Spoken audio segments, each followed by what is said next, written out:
A reading from the Holy Gospel according to Saint Luke.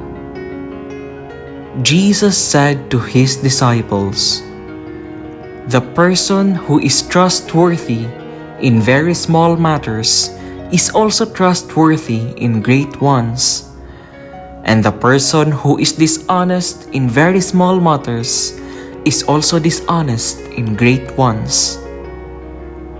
If therefore you are not trustworthy with dishonest wealth, who will trust you with true wealth?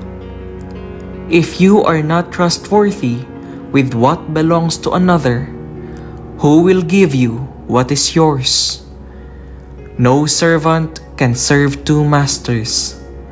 He will either hate one and love the other, or be devoted to one and despise the other. You cannot serve both God and Mammon." The Gospel of the Lord.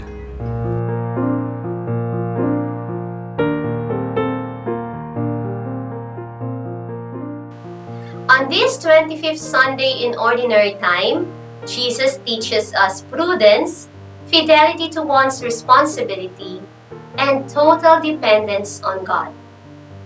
Marahil, marami sa atin na nagtatanong, bakit pinuri ng amo ang hindi tapat na katiwala sa talinhagang narinig natin ngayon?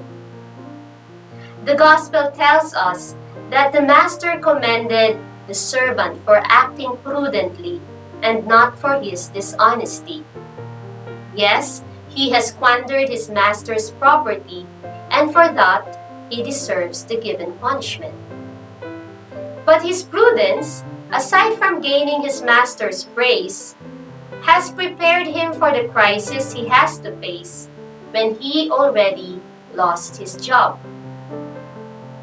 He practiced prudence by considering that it is essential to set the right goal, that is, to secure his future, and choosing the best means to attain it.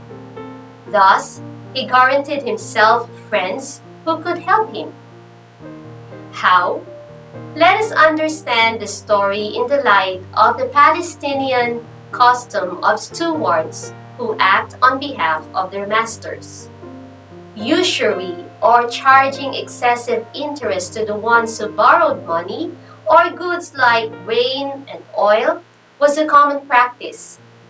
The dishonest steward opted to establish friendship with his master's debtors by foregoing his usual usurious commission.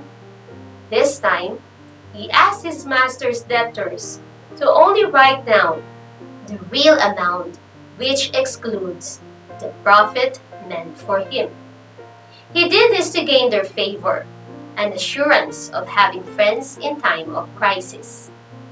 Despite the praise the steward obtained because of his prudence, his dishonesty remains a fault. That is why the Gospel also promotes the value of fidelity to one's responsibility. The Lord detests dishonesty and finds loathsome those who practice it. The first reading from the book of Amos tells us this. But to the honest and responsible, he will say, "Well done, my good and faithful servant.